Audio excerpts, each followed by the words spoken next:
Bienvenidos nuevamente. En esta ocasión hablaremos sobre los protocolos facultativos de la Convención sobre los Derechos del Niño. Después de la aprobación de un Tratado de Derechos Humanos, se suelen celebrar protocolos facultativos, que son mecanismos jurídicos que complementan y añaden provisiones al tratado.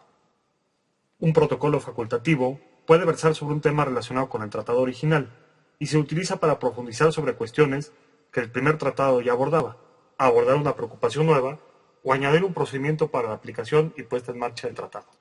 Los protocolos facultativos de la Convención sobre los Derechos del Niño ofrecen más detalles y amplían las obligaciones del tratado original. Se dice que un protocolo es facultativo porque no vincula automáticamente a los estados que ya han ratificado el tratado original. Estas obligaciones en el protocolo son adicionales y pueden ser más exigentes que las que aparecían en la convención original, por lo que los estados deben escoger de manera independiente si quieren vincularse o no al protocolo. Por tanto, un protocolo facultativo dispone de sus propios mecanismos de ratificación independientes del tratado que complementa. En el caso de la Convención sobre los Derechos del Niño, no es necesario haberla ratificado para poder vincularse o ratificar sus protocolos facultativos. Por ejemplo, Estados Unidos es uno de los pocos estados miembros de la Organización de las Naciones Unidas que no ha ratificado la Convención sobre los Derechos del Niño, pero que sí ha ratificado dos de sus protocolos facultativos. Al ratificar la Convención o un protocolo facultativo, un Estado acepta la obligación de respetar, proteger, promover o satisfacer los derechos enumerados, incluida la adopción o el cambio de leyes y políticas que pongan en vigor las disposiciones de la Convención o protocolo. Hasta el momento existen 3 protocolos facultativos de la Convención de los Derechos del Niño. Protocolo facultativo sobre la participación de los niños en los conflictos armados, protocolo facultativo sobre la venta de niños, la prostitución infantil y la utilización de niños en la pornografía, y el protocolo facultativo relativo a un procedimiento de comunicaciones. El protocolo facultativo sobre la participación de los niños en los conflictos armados fue aprobado por la Asamblea General el 25 de mayo del año 2000, entrando en vigor el 12 de febrero del año 2012. El proceso de redacción consensuado de la Convención sobre los Derechos del Niño llevó a que la edad mínima para la participación de los niños en las Fuerzas Armadas se estableciera en torno a los 15 años, una edad que, naturalmente, muchos países consideraban como demasiado temprana. Partiendo de esta preocupación, este protocolo facultativo de la Convención amplía la protección de los niños, niñas y adolescentes frente a los conflictos armados, elevando la edad mínima para el reclutamiento obligatorio y para la participación directa de niños y niñas en hostilidades a los 18 años de edad. Así, al ratificar este protocolo, los Estados parte adquieren la obligación adicional de adoptar todas las medidas posibles para que ningún miembro de sus Fuerzas Armadas menor de 18 años participe directamente en hostilidades, así como de prohibir el reclutamiento obligatorio de los menores de 18 años de edad en estas fuerzas.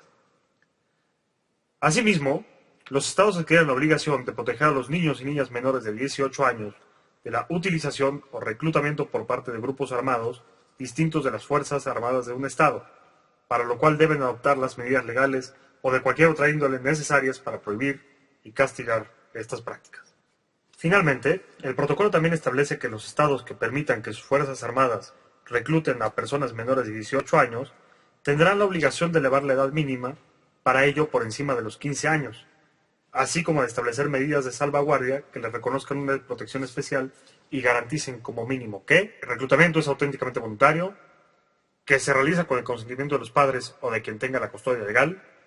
que los menores están plenamente informados de los deberes que supone el servicio militar y que presenten pruebas fiables de su edad antes de ser aceptados en el servicio militar nacional.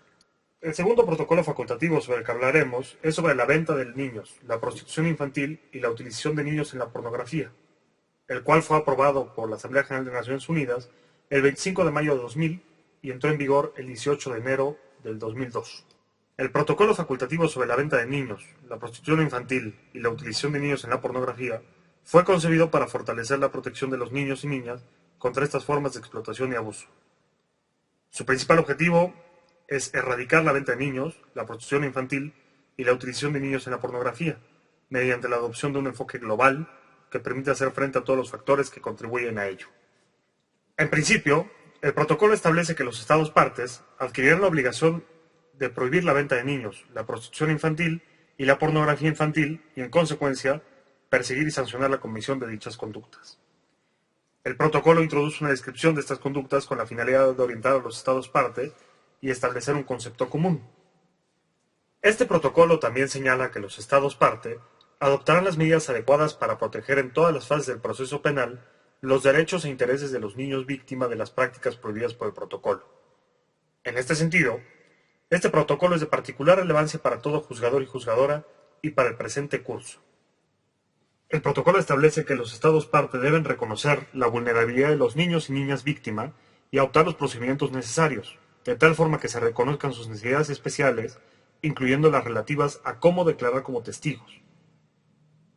Informar a los niños víctimas de sus derechos, su papel, el alcance, las fechas y la marcha de las actuaciones y la resolución de la causa. Prestar la debida asistencia durante todo el proceso a los niños y niñas víctimas. Velar por la seguridad de los niños y niñas víctimas, así como por la de sus familias y los testigos a su favor frente a intimidaciones y represalias. Los Estados parte garantizarán que en el tratamiento por la justicia penal de los niños víctimas de los delitos enunciados en el protocolo, la consideración primordial a que se atienda será el interés superior de la infancia. Finalmente, tenemos el protocolo facultativo de la Convención sobre los Derechos del Niño relativo a un procedimiento de comunicaciones, el cual establece un procedimiento de comunicaciones que le permite ahora al Comité de los Derechos del Niño recibir y examinar quejas individuales presentadas por niños, niñas y adolescentes una vez que se hayan agotado todos los recursos domésticos, y organizar visitas a países con el fin de investigar casos de violaciones graves y sistemáticas de los derechos. El protocolo señala que las denuncias de los niños serán tratadas a través de un proceso que estará adaptado a su situación. También reafirma que los niños son titulares de derechos y que deben ser tratados con dignidad y reconocidos como seres humanos con capacidades en evolución y con habilidad para expresarse. El comité deberá informar al Estado parte interesado sobre la comunicación, y el Estado parte deberá responder en un plazo máximo de 6 meses. El comité podrá presentar al país una solicitud de medidas provisionales en circunstancias excepcionales, para evitar posibles daños irreparables a la o las víctimas de las supuestas violaciones. Estas investigaciones se llevarán a cabo de forma confidencial y se buscará la cooperación del país en todas las etapas. Se le informará de los resultados y éste deberá brindar sus observaciones al respecto y en seguimiento. Con el consentimiento del Estado, el Comité podrá transmitir a agencias, programas y fondos de las Naciones Unidas sus recomendaciones relativas a comunicaciones o investigaciones que requieran de la orientación o asistencia técnica de estos organismos, o que pudieran orientarlos en la pertinencia de medidas internacionales que permitan a este Estado cumplir con la implementación de la Convención de los Derechos del Niño. México aún no ha ratificado este protocolo, pero se espera que pronto lo haga.